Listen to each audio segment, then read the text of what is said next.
¿Qué tal? ¿Cómo está? Le damos la bienvenida a El Explicador de Enrique Ganem y María de Los Ángeles Aranda. El día de hoy le vamos a platicar de una técnica que por mucho tiempo solo existió en libros de ciencia ficción. Pero antes de comenzar, si no escuchó usted el otro podcast, queremos compartir con usted un logro mutuo, algo que hemos conseguido ustedes y nosotros. Usted recordará probablemente que por mucho tiempo desde el principio de la pandemia prácticamente, hemos presentado nuestros podcasts. Actualmente hacemos 2 de ellos en la semana inglesa, de lunes a viernes, y estos podcasts aparecían como videos con una imagen fija únicamente en nuestro espacio en YouTube. Y por sugerencia de usted y como consecuencia del esfuerzo que hemos puesto de este lado, hemos creado ya el ambiente de producción que nos permite colocar el mismo audio con rapidez, evitando al mínimo los problemas de producción, en otras plataformas, incluyendo SoundCloud, Spotify y iTunes. Recibimos una carta de podstatus.com que evalúa un podcast de todo tipo, principalmente en iTunes. Y pues la carta la recibimos a menos de un mes de haber iniciado nuestra presencia en iTunes. Déjeme decirle que hay otras presencias del explicador con nuestros nombres. La única oficial es la que se llama El Explicador Sitio Oficial. Y pues resulta que en la categoría de podcast científicos en México, gracias a usted ocupamos ya el primer lugar, a pesar de tener sustancialmente menos de un mes. También tenemos lugares importantes en Argentina, en Finlandia. Ocupamos el lugar número 27 en la categoría de todos, en la categoría general de podcasts en México, en iTunes, que es una plataforma muy popular. En el caso de Spotify, ya somos el podcast número 4 en idioma castellano.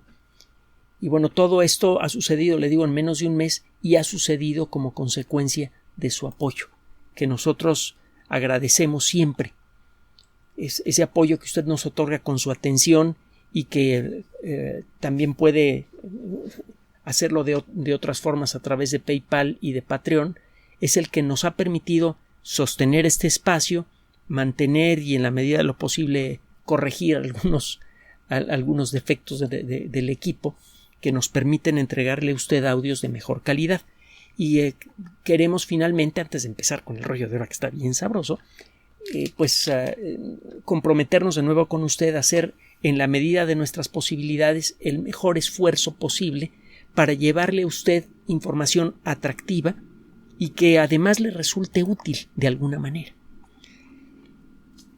Si usted echa un vistazo a lo que ha sucedido con la ciencia ficción, digamos desde la segunda mitad del siglo XIX hasta ahora, verá que esta disciplina literaria ha pasado de ser una actividad de dudoso gusto y calidad, cuando menos así es como la concebían muchas personas, para convertirse en una rama de la literatura que resulta especialmente atractiva. En el mundo de la ficción usted puede inventarse cualquier escenario, y cuando usted involucra algo de ciencia, ese escenario puede estar incluso fuera del universo. En algunas novelas como Timeline de Michael Crichton se habla de universos paralelos y de una manera creativa. La ciencia ficción muchas veces ha estado adelante del desarrollo de la tecnología. Muchas cosas que aparecen en el mundo de la ciencia ficción tarde o temprano acaban en nuestras manos, aunque desde luego no exactamente como lo imaginaron los autores. Por ejemplo, en el caso de la Tierra a la Luna y alrededor de la Luna, no se usan cañones para lanzar naves al espacio, ni se sube cualquier hijo de vecino a una de estas naves para enviarlo en camino a la Luna, aunque no tardará en llegar eso siempre y cuando ese hijo de vecino tenga pues, algunas decenas de millones de dólares que quiera quemar para ir al espacio. Ya algunas personas han pagado cifras verdaderamente pesadas para convertirse en turistas cósmicos. Por ejemplo, en el mundo de la computación, en la primera era gloriosa de la computación personal, en la época de las computadoras Apple, Radio Shack, Atari, Commodore, algunas personas hicieron grandes fortunas programando juegos de cómputo. Una de estas personas fue Richard Garriott. Es hijo de un astronauta, uno de los astronautas de las misiones Skylab, por cierto, y él desarrolló, entre otras cosas, una serie de juegos que se llamaban Última 1, Última 2, Última 3, juegos de aventuras. Tuvieron un éxito brutal y eso le permitió a Richard Garriott pagar por una aventura que su papá obtuvo gratis como consecuencia de su trabajo como astronauta. Él pudo viajar a una estación espacial rusa a un costo, le digo, muy elevado, y ahora se está planteando la apertura gradual del turismo espacial, probablemente a un costo mucho menor. Se comienza a hablar de la posibilidad de hacer viajes al espacio por solo $50,000. Bueno, habrá quien los pueda pagar. El caso es que el turismo espacial que aparece en algunas novelas de ciencia ficción ya comienza a hacerse realidad. La posibilidad de contar con un dispositivo electrónico que tenga la forma y el tamaño de una pequeña tabla y que permita organizar el trabajo, ofrecer entretenimiento, información, etcétera, etcétera, es algo que tenemos con nosotros desde hace más de una década, las tablets. Y las tablets fueron anticipadas por personas como Arthur C. Clarke, uno de los grandes autores de ciencia ficción, en una novela que se llama Tierra Imperial. No es una de sus novelas más emocionantes, cuando menos no para mí, pero léala y compárela con otras novelas del mismo autor para que vea. Compare, por ejemplo, Tierra Imperial con Encuentro con Rama. Ese sí es un novelón. Bueno, el caso es que en Tierra Imperial, aunque la trama misma no es así especialmente llamativa, aparecen varios avances tecnológicos que luego llegaron a nuestras manos. En muchas películas que a veces están mal clasificadas, la Guerra de las Galaxias definitivamente no es ciencia ficción, tiene demasiados errores y demasiadas ideas superficiales, más bien una especie de entretenimiento cósmico, pero bueno, con algún pequeño toque de ciencia ficción. En muchas películas que van desde la Guerra de las Galaxias hasta cosas un poco más elaboradas, se habla de la posibilidad de interactuar con otra persona, pero no a través de una pantalla. Se presenta la posibilidad de ver en 3 dimensiones a una persona, la persona con la que uno está hablando. Incluso también de jugar en un tablero que parece real. En lugar de una imagen que representa un tablero en la pantalla de una máquina, usted dibuja un tablero en 3 dimensiones en el aire y las figuras de ese tablero se mueven. Por cierto, hay un viejo programa para las computadoras de las que estábamos hablando hace rato, por ejemplo, para la computadora Atari ST. Para los entendidos, fue una de las primeras computadoras de 16 bits de bajo costo que hubo. Este programa se llama Battle Chess, es decir, ajedrez de combate. Cada vez que una pieza se colocaba en el recuadro de otra, pues ocurría una pequeña batalla entre las piezas, como sucede en su momento en alguna parte de Star Wars. A ver si se acuerda usted en qué parte. La posibilidad de dibujar imágenes en 3 dimensiones que floten en el aire hasta hace poco parecía completamente absurda. Existe desde luego una técnica que permite generar imágenes de 3 dimensiones bastante creíbles, la holografía. El problema es que la holografía clásica no se presta a dibujar imágenes en 3 dimensiones que puedan ver más de 1 o 2 personas al mismo tiempo. Los hologramas por mucho tiempo fueron experiencias personales. Solo cuando se para usted en el lugar apropiado frente al holograma es que puede ver usted una imagen tridimensional. Y cada imagen de holograma está grabada en una superficie que puede ser plástica. Y bueno, pues esta superficie en principio usted podría crear muchas de ellas una detrás de otra y pasarlas rápidamente y generar una imagen tridimensional animada. Algunas personas llegaron a intentarlo.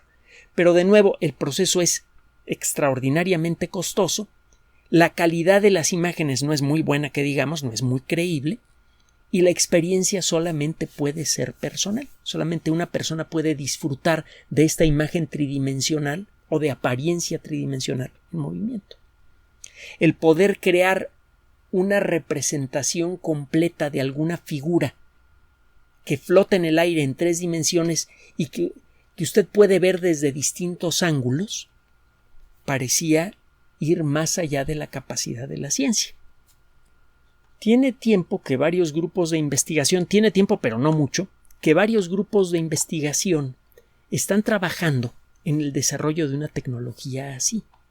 Y para eso han desarrollado una técnica que no solamente tiene un enorme valor para la industria del entretenimiento, y bueno, si usted considera cuál es el peso específico en términos de dinero de la industria del entretenimiento en el mundo, pues cualquier tecnología que pueda revolucionar al mundo del entretenimiento, pues desde luego tiene un peso económico brutal. Pero esta tecnología que le voy a mencionar no solamente sirve para eso, puede tener aplicaciones bastante más prácticas en términos de, por ejemplo, curar enfermedades y hacer cosas de este tipo, utilizando el mismo principio. Hay un artículo que ya tiene sus años, fue publicado el 13 de mayo de 1997 en las Memorias de la Academia Nacional de Ciencias de los Estados Unidos de América. La revista en inglés se conoce como Procedures of the National Academy of Sciences. Una revista de gran prestigio como otras que hemos mencionado en otras ocasiones. En este artículo, titulado Entrampamiento óptico y manipulación de partículas neutrales utilizando láseres, el autor, Arthur Ashkin, describe con detalle un mecanismo que permite atrapar a objetos pequeños con un haz de luz, como si el haz de luz funcionara como unas pinzas. Usted puede atrapar a una pequeña esferita de látex, por ejemplo, y puede, cambiando la intensidad y el diámetro del haz láser, hacer que esa esferita se mueva en la dirección que usted quiere. Este láser puede ser de luz visible o puede ser un láser infrarrojo. La descripción de todos los procesos involucrados en este mecanismo es bastante gorda.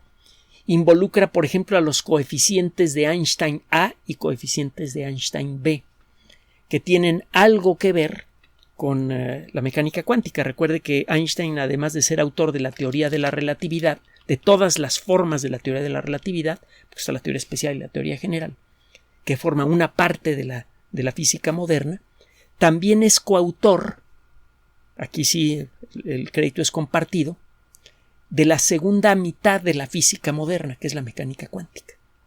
Fue gracias a un artículo que publicó Einstein en 1905 que la teoría cuántica de Planck de pronto cobró fuerza. La teoría cuántica de Planck era un ejercicio matemático muy interesante, muy atractivo, pero que no tenía ninguna prueba en su favor. Einstein señaló a un fenómeno conocido como efecto fotoeléctrico como la primera prueba verificable de la realidad de la teoría de Planck. Y con eso se ganó un premio Nobel. Claro está, Es un trabajo súper importante, sirvió de base para la mecánica cuántica, pero híjole, las otras cosas que hizo este señor el mismo año también resultaron ser muy importantes y no le dieron el premio Nobel. Por eso lo hemos comentado. Desarrolló una técnica que permite demostrar la existencia de las moléculas y por lo tanto de los átomos. Con eso le dio sustancia a toda la química moderna. Así que también es uno de los grandes padres de la química moderna. Y bueno, pues está la teoría de la relatividad, la primera variedad de la teoría de la relatividad que sacó en 1905, que en aquella época resultó tan avanzada que mucha gente simplemente no la entendió y por eso no le dieron otro premio Nobel. Y además porque no se querían gastar tanto dinero en una sola persona. El caso es que este trabajo, en pocas palabras, describe un mecanismo que resultó al principio sorprendente incluso para los autores. Usted ilumina con un rayo láser a una esferita de plástico o a cualquier otro objeto pequeño que puede ser un átomo, un virus, una célula o cualquier otra cosa chica. Usted ilumina una pelotita de látex, casi microscópica, y resulta que la luz por sí misma ejerce presión. Esto es consecuencia directa del trabajo que hizo Einstein. Él fue la primera persona en señalar que la luz necesariamente viene en algo parecido a chochitos. Por mucho tiempo pensamos que era indiscutible que la luz es un fenómeno ondulatorio, que está hecha de olas de algo. ¿De qué? ¿Quién sabe? Pero está hecha de olitas. Y esas olitas podían ser tan intensas o tan suaves como uno quisiera. Es decir, que en principio uno podría crear un haz de luz amarilla tan débil o tan intenso como uno quiera. Y Einstein demostró más allá de toda duda que gracias al efecto fotoeléctrico, es decir, que cuando usted ilumina una placa metálica aparece una pequeña corriente eléctrica y que la intensidad de esa corriente eléctrica depende de la cantidad de luz que brilla sobre la placa y el voltaje de esa corriente eléctrica depende del color de la luz con la que usted la ilumina. Es un hecho que ya era conocido desde hacía varias décadas antes que llegara Einstein y nadie lo entendía. Y Einstein dice, ¿saben que la única manera de explicar de manera coherente y clara este efecto tan raro? Que la luz azul genere una corriente eléctrica de alto voltaje en un metal y la luz roja una corriente de bajo voltaje, y que la intensidad de la luz esté relacionada con el amperaje, es decir, la cantidad total de electrones que se mueven.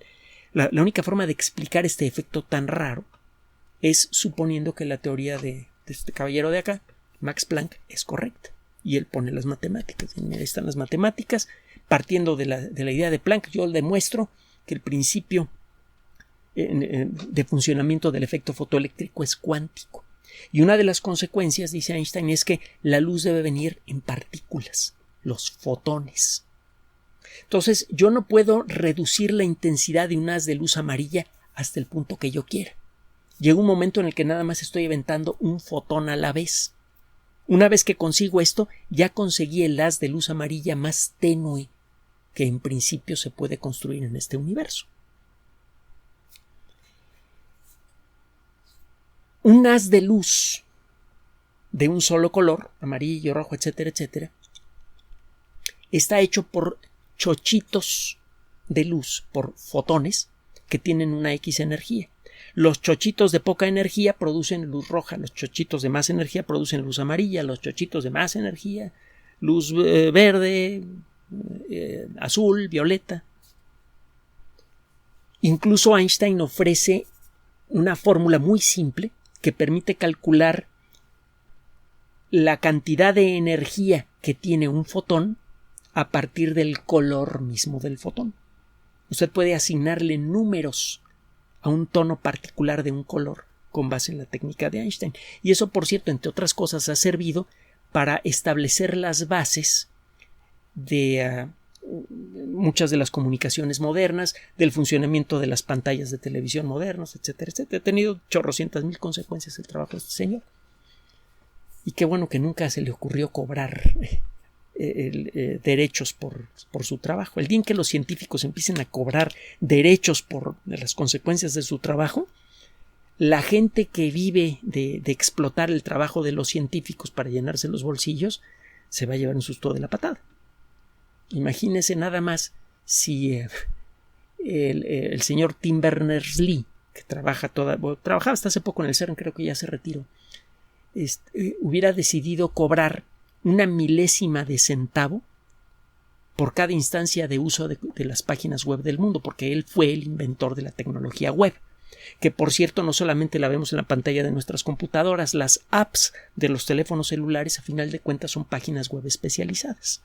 Imagínese la cantidad de dinero que se le tendría que pagar al señor Tim Berners-Lee cada segundo. Bueno, ya estoy desvariando, ya lo sé, pero lo hago cada rato, ni modo. Bueno, el caso es que las partículas de luz se comportan como pelotitas y cuando le pegan un objeto pequeño lo empujan. La luz produce presión. Cuando hay mucha luz, como sucede en el corazón de una estrella que está estallando en una supernova, la presión de la luz, del exceso de luz producido en el corazón de la estrella por el proceso que genera la explosión, es una de las fuerzas que hacen que una estrella que pesa muchas veces más que todo el sistema solar se desbarate. La luz actúa como un viento brutal que, junto con otras fuerzas, desbaratan a una estrella supergigante. A menor escala, en una estrella como el Sol, la presión de la luz que está saliendo del centro es una de las fuerzas, no es la única, pero es una de las fuerzas que mantiene en equilibrio a nuestra estrella. El campo de gravedad del Sol es brutal, es poderosísimo. Lo único que impide que el Sol se colapse, se apriete hasta convertirse en un objeto chiquitito del tamaño de la Tierra. El Sol tiene un diámetro 109 veces mayor que el de la Tierra. De no existir esta energía que sale del corazón del Sol, la gravedad del Sol produciría la implosión de nuestra estrella y la convertiría en un objeto del tamaño de la Tierra. Bueno, esto no pasa en buena medida por la luz que sale del centro y por la alta temperatura que a su vez genera una alta presión en el gas que hay en el corazón del Sol, etcétera, etcétera. Pero bueno, la luz genera un efecto de empuje tenue pero constante. Un efecto que, por cierto, es explotado por Arthur C. Clarke en hay una colección de novelas cortas que se llama Relatos de 10 mundos. Búsquela. Busque Tales of 10 Worlds, Relatos de 10 mundos. En uno de esos relatos se habla de naves espaciales que utilizan una vela hecha de un material plástico muy tenue. La luz que pega contra ese plástico actúa como un viento que infla a esa vela de plástico y es capaz de arrastrar a una nave espacial que va acelerando poco a poco. Ese efecto ya se ha probado en el espacio y ya se han hecho estas velas espaciales experimentales. Bueno, entonces la luz actúa como un viento muy tenue. Si el objeto al que usted le apunta un rayo de luz intenso es muy pequeño y muy ligero, el efecto de la luz se hace muy notable. No sé si se ha fijado que en algunos centros comerciales, cuando quieren demostrar aspiradoras, ya que las aspiradoras toman aire por un lado y lo avientan por el otro. Y usted puede elegir si quiere utilizar esta máquina para aspirar polvo o quiere usted que produzca un chorro de aire intenso para distintas aplicaciones, por ejemplo, para levantar hojas del piso, etcétera, etcétera. Bueno, para demostrar esto, en algunos centros comerciales ponen la aspiradora, le conectan el tubo por el lugar por donde sale el aire, ponen el tubo hacia arriba y arriba ponen una pelota y la pelota está dando vueltas continuamente y se queda así por horas, sostenida por el chorro de aire que sale de la aspiradora. Si usted calcula el efecto dinámico que tienen las partículas de luz de un haz de luz muy intenso en una particulita muy pequeña, usted verá que cambiando ciertos aspectos del haz de luz, por ejemplo su diámetro y su intensidad, usted puede hacer que una pelotita muy chiquitita se quede suspendida en el aire. La puede usted atraer o la puede usted empujar, hacer que se mueva a la derecha, a la izquierda, arriba o abajo. Este efecto es muy intenso. Si usted mueve rápidamente el rayo láser, que está atrapando a una partícula muy pequeña, esa partícula se mueve con el rayo láser. No importa que usted mueva el rayo láser muchas veces por segundo de un lado al otro. La partícula se mueve con el rayo láser, a donde usted la apunte. Y puede al mismo tiempo cambiar otros aspectos de las láser para atraer o empujar la partícula. En pocas palabras, usted puede hacer que esa partícula se mueva en 3 dimensiones muy rápidamente y con mucha precisión. Ahora, si el haz de luz que está usted utilizando es de luz visible, una parte de la luz que le está pegando a esta microesferita rebota y llega a sus ojos. Si usted diseña un espacio apropiado en el que el haz de luz láser no es visible desde el lugar en donde está usted, algo parecido a lo que sucede en algunos escenarios teatrales, en los que usted no ve los focos que están en el piso del escenario y que iluminan a los artistas. Usted ve a los artistas iluminados, pero no ve ni el origen de la luz ni ve el haz de luz que llega hasta los artistas, a menos, claro está, que el ambiente esté muy sucio y existan muchas partículas de luz que estén reflejando la luz del haz que está saliendo de abajo del escenario. Pero bueno, si usted hace lo mismo, pero con un rayo láser muy intenso, y lo que está flotando en el aire es una particulita pequeña, y usted comienza a mover el emisor láser de un lado al otro controlado por una computadora y a cambiar la intensidad de la luz y otros aspectos del haz, todo controlado por computadora, usted puede hacer que un puntito luminoso se mueva rápidamente en 3 dimensiones en el aire.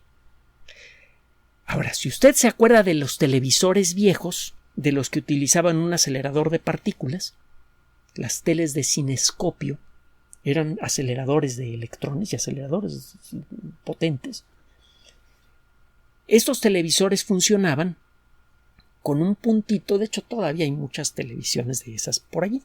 Esas televisiones funcionan con un puntito luminoso que se va moviendo, digamos, de derecha a izquierda, renglón por renglón, muchas veces por segundo. Este puntito, mientras se mueve de izquierda a derecha, va cambiando de intensidad. En una fracción de segundo, este puntito puede dibujar muchas líneas de arriba a abajo, y mientras las está dibujando está cambiando de intensidad. Si esto lo hace sobre un material que brilla al pegar el puntito de electrones en un cierto lugar, usted puede generar una imagen bastante creíble. A final de cuentas, una imagen, si usted ve un periódico moderno, una revista, por ejemplo, verá que en la actualidad las imágenes las hacemos con muchos puntitos de distintos colores e intensidades. Si usted calcula rápidamente el cambio en la intensidad de ese puntito luminoso que está dibujando renglón por renglón una imagen cada 24avo de segundo, cada 24º de segundo, y usted repite el proceso rápidamente, usted puede generar una imagen en movimiento bastante creíble. Eso lo puede hacer usted en 2 dimensiones con un televisor clásico. Bueno, pues el dispositivo nuevo de estos investigadores puede hacer eso, pero en 3 dimensiones. Puede mover una esferita pequeña que se ve como un punto luminoso muy intenso, de arriba a abajo, de derecha a izquierda, con gran rapidez.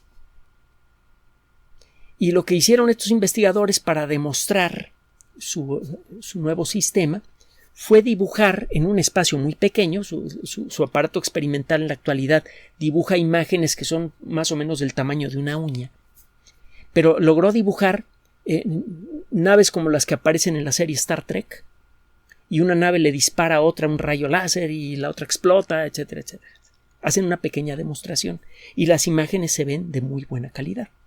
Usted puede jugar con emisores láser de distintos colores que apuntan a la misma esferita. Si lo hace de la manera apropiada, puede hacer que el puntito se mueva en 3 dimensiones y que vaya cambiando de intensidad y de color a voluntad. Entonces puede, si lo mueve con suficiente rapidez, generar una imagen tridimensional creíble a color.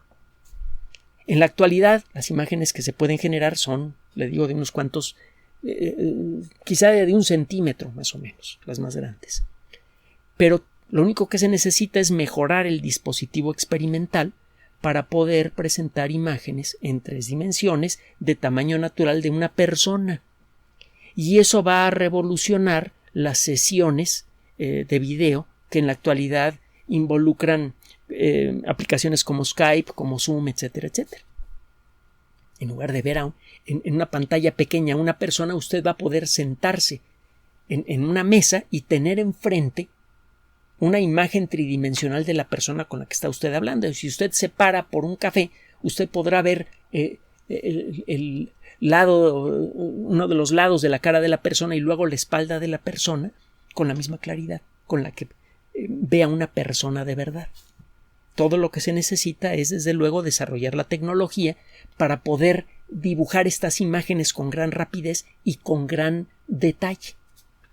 Para eso se necesitarán mejores láseres, mejores dispositivos que permitan mover el rayo láser con gran rapidez y, bueno, diseñar algunos otros aspectos de estos sistemas de proyección para permitir, para garantizar la calidad de las imágenes. Pero es solo cuestión de tiempo. Ya se tiene un dispositivo que es capaz de generar imágenes en 3 dimensiones de alta calidad. Ahora hay que mejorarlo. ¿Qué aplicaciones podría tener? Usted dígame. Simplemente al mejorar la industria del entretenimiento, los resultados podrían ser espectaculares. Tiene tiempo que la industria del entretenimiento busca una experiencia de inmersión total, que con lentes 3D y no sé qué tantos rollos. Esto podría crear una ilusión de inmersión 3D sin necesidad de lentes. Y esto por sí mismo ya es espectacular. Esta misma tecnología permite manipular cosas muy pequeñas con unas pinzas de luz muy precisas. Y es lo que se necesita en muchas ocasiones para realizar trabajos de muy alta precisión. Por ejemplo, la construcción de nuevos circuitos microelectrónicos. Las técnicas actuales ya no permiten fácilmente crear los componentes microscópicos necesarios para fabricar un chip. Con estas pinzas de luz, trabajando en serie, usted podría crear chips mucho más densos que los actuales. Podría seguir mejorando mucho las capacidades de los nuevos equipos de cómputo, generando chips más poderosos porque tienen muchos más transistores. Podría ser chips tridimensionales, de lo que se viene hablando desde hace tiempo, porque podría construirlos con gran precisión con estas pinzas de luz. Mejoraría desde luego de manera espectacular las técnicas quirúrgicas. Podría usted ser casi infinitamente más preciso para realizar cortes y cambios en una área quirúrgica que lo que se puede conseguir incluso con los mejores bisturíes. Y bueno, también se podrían generar nuevos materiales porque podría usted mezclar de una manera mucho más precisa sustancias que en la actualidad no se pueden mezclar con técnicas convencionales. Esto podría revolucionar muchas disciplinas, desde el entretenimiento hasta la medicina, pasando por el gran mundo de la alta ingeniería. Si usted revisa novelas como Encuentro con Rama, o la otra que le mencioné, Tierra Imperial, encontrará mezcladas tecnologías como esta, las imágenes de 3 dimensiones de alta calidad, con otras ideas. Por ejemplo, el contacto con civilizaciones extraterrestres y otras ideas espectaculares del mundo de la ciencia ficción. No sé, probablemente existe un cierto efecto de atracción en el mundo de las ideas. Cuando hemos logrado hacer realidad algunas ideas de la ciencia ficción, a veces se hacen posibles otras ideas que resultaban imposibles en el mundo de la ingeniería. Es decir, cuando logramos concebir las primeras naves capaces de llevar personas a la Luna, de pronto empezamos a desarrollar una tecnología que por mucho tiempo se consideró absurda. Una tecnología que permitiera a un grupo de personas vivir de manera indefinida en el espacio. Esa tecnología ya existe, ahí está la Estación Espacial Internacional, que ya se está haciendo viejita, por cierto. Esa misma tecnología en el corto plazo va a permitir la colonización del sistema solar. La ciencia ficción soñó con una idea que luego fue perseguida por mucha gente que de joven leyó esa ciencia ficción y una vez que alcanzó un cierto nivel de desarrollo profesional se puso a trabajar para tratar de hacer realidad esas historias. Y al hacerlo, de pronto abrió nuevos horizontes para toda la colectividad humana. Seguramente esto va a pasar con esta tecnología, así que no la pierda de vista en todos los sentidos. Gracias por su atención. Además de nuestro sitio electrónico www.alexplicador.net, por sugerencia suya tenemos abierto un espacio en Patreon, El Explicador Enrique Ganem, y en PayPal, elexplicadorpatrocinio@gmail.com, por los que gracias a su apoyo sostenemos este espacio. Puede usted descargar gratuitamente estos audios en formato MP3 en Spotify y en iTunes como El Explicador sitio oficial y en SoundCloud como El Explicador, y con formato de video en YouTube en El Explicador sitio oficial. Recuerde nuestras redes sociales de siempre, Twitter Enrique-Ganem y en Facebook Enrique Ganem sitio oficial, El Explicador y los grupos que usted ya conoce. Finalmente, El Explicador siempre somos María de Los Ángeles Aranda y Enrique Ganem. Gracias.